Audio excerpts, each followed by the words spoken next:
Hello, and welcome back to another episode of the Elevated Marketing Podcast, where we simplify complicated digital marketing topics to make your business grow. I suddenly felt like I was like hunching over, and I was like, come back to me. I need to pull this back. I'm always playing with my microphone. Okay, so let's play a game like we always do.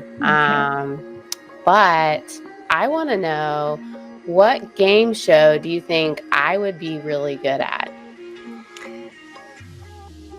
Definitely, okay, either Big Brother or Survivor. And because you are a problem solver and you think very logically, and your mental toughness, I think, would carry you through those.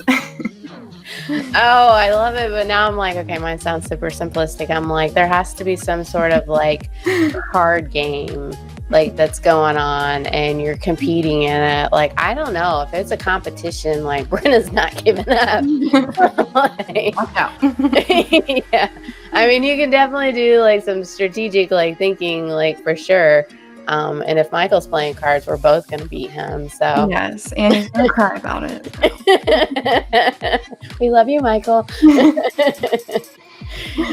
All right, let's talk about creating consumer confidence and marketing demand. So some people in marketing would call this demand gen marketing. And if you're not in marketing, you would be like, well, what does that mean?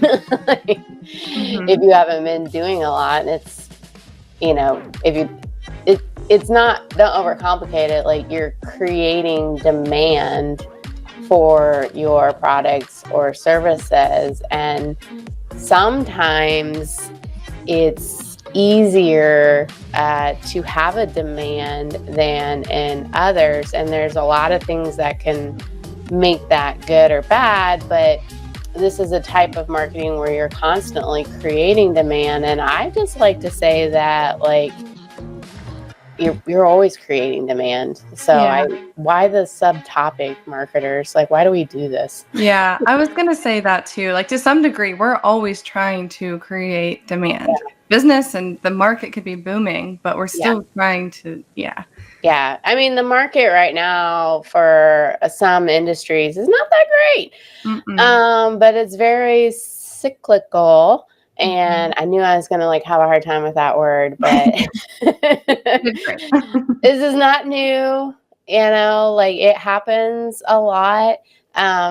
There are a lot less predictability as technology is changing and things are moving fast. So you can't always look at month over month or year over year, but you got to look at situations like, okay, I've been in a similar situation. It wasn't quite like this, but we had a lull and we had to create, demand. I just want to say too, like, consumer confidence could happen because of market fluctuations, but it could happen for a variety of reasons where people just like psychologically are not ready to buy your products and service. But if you type into the psyche of what their desires and problems that they face and present a solution, that is marketing 101, because you're resonating with them. And so even in downturns when people don't have a whole lot of money, they want value. Like, people want value. When there's not this like downturn, then they'll be a little bit looser on their wallets and they'll buy stuff no matter what. But if you always provide value, you won't have to worry. Yeah. And I think too, some markets that are based on like seasonality. So say you're a landscaper. Yep. Maybe in the dead of winter, that's where you're really struggling to create that demand. And work on the off season, work on your content, like work on like how you're going to go to market even sooner. Like, there's this whole like go to market like plan. And so if you do have even natural laws, that's a good point. I think in this article I wrote over 3,000 words. I did not include that, Brenna. So good job. There's a natural law that will happen.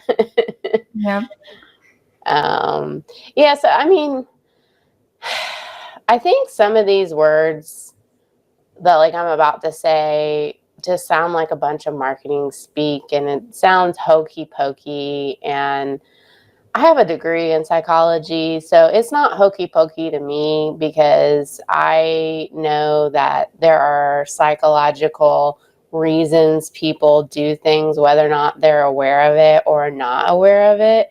Mm-hmm. And so understanding those dynamics, leveraging the data, and then connecting emotionally with consumers, making sure you're talking to that target audience with tailored marketing efforts, like blah, blah, blah, sounds like marketing speak, but gosh darn it, it's true. Yeah. Well, and when you're really trying to create more demand, you really, really have to dig deeper. You might have some of these things defined, so you think, but when you need that demand, you really have to dig deeper on that.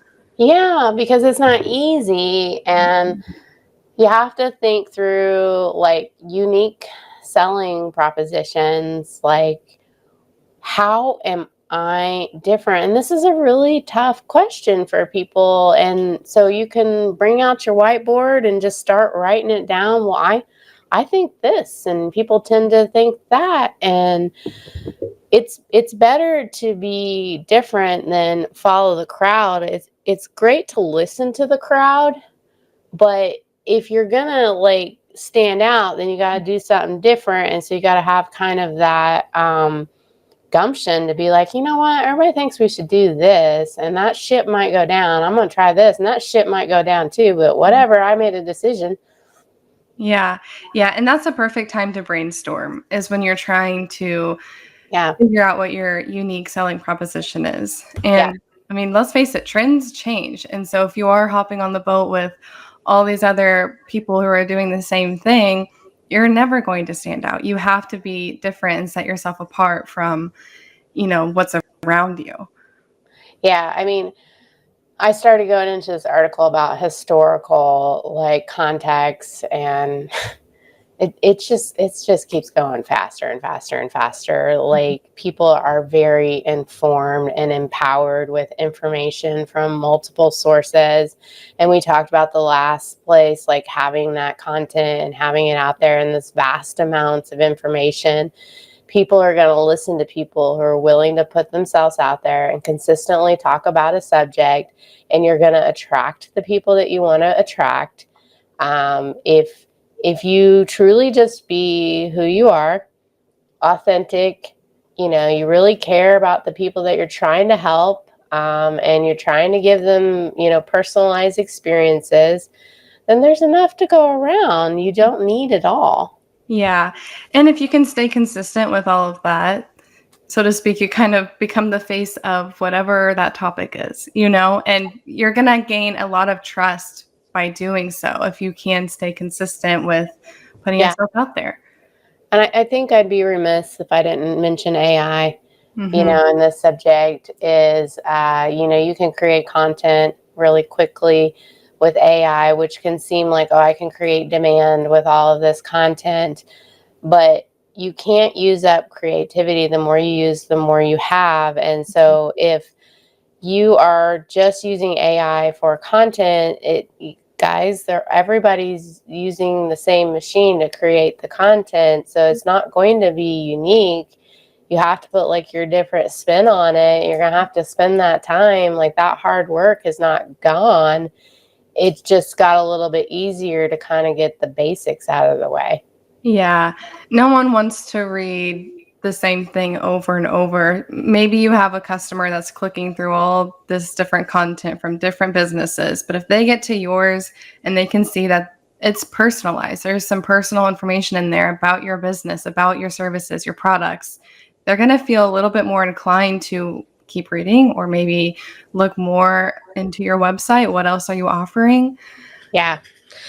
I wrote 3,000 words on this, and it's going to be on the website, at this podcast. And we've already talked for 10 minutes, but there is just one paragraph that I just think, and I wrote it in the title. I think it's arguably, the most important paragraph of the entire article is in times of inflation and you're trying to stay relevant, you have to create value because there's not enough money to go around. And so if you are not being valuable to someone, and if you're not thinking, how can I be of value and help enough people get what they want, and then I'll get what I want, like that works all the time. But it's like even more at this time, like why do these people even want to talk to me? Like what kind of credibility do I have?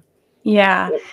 The credibility is a huge thing. We say this so often, but no one wants to be the guinea pig. So by providing that value, you're going to get that credibility. You're going to earn trust, and you're going to see that reflect in maybe your testimonials.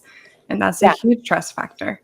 And you want efficient marketing, that provides that value, but you can pendulum swing to the other side where you've got automation and boy, you just look like a robot and you're just face down, not paying attention. Yeah. I like that point because it's not natural for us to be producing mounds and mounds and mounds of content that's quality. Yeah. Yeah, it's not artistic. Like, not everything that some of the greats like produced were actually that good. They did continually like keep producing, but a machine like producing it is going to sound very machine like. It's so okay. There's strategic partnerships and collaborations with people. Like align yourself with other people who, and this is never a bad thing at any time, but align yourself with people that you think the same. And be cross promoting and like helping each other out. Some people call it affiliate marketing, but that's when you're like aligning yourself with like a content person who has their own audience, and to each its own. It's not for me. As far as finding somebody that's out there that I could reach more people with. But I think for other brands though, it could be. I mean, I guess I have partnerships. Like I do Lorraine, with her and I do the small biz chat, and we have agencies that we work with, and so that's a part of our business. But I'm thinking more of the affiliate marketing where like I'm associating myself with a certain celebrity or something like that. Not going to work for me, but it could work for other people depending on what your product or service does. Yeah. Well, and aligning with, say, Lorraine or other agencies, it really does become more like a colleague and someone that you can, kind of pick their brain and see what they're doing, how, just helping each other in a market that's constantly changing, but in a lot of ways, people are doing all the same thing. So here's a subject we've never really talked about, like to create that demand is, don't forget about the loyal customers that you have had or clients, and including some sort of reward system that's not rigged.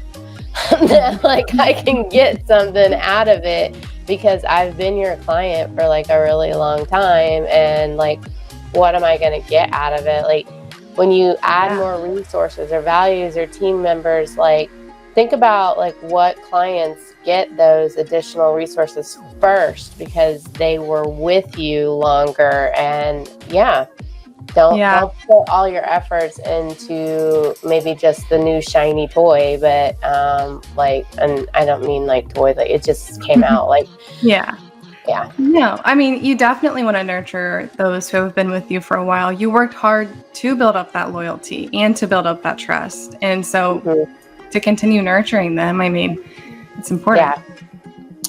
Well, I'll just wrap it up and just say go read the blog post because I think that's the longest one I've ever written. Pretty good, though. I'm fairly confident of it. I think I even wrapped it up. I did, how do we do it? Like, what do we add? I'll just say we drink our own Kool-Aid right at the beginning. Like, anything I'm trying to sell you for the most part, if it, we're the same type of similar business, like there are definitely, like, different businesses have to be different, that's for sure. Yeah.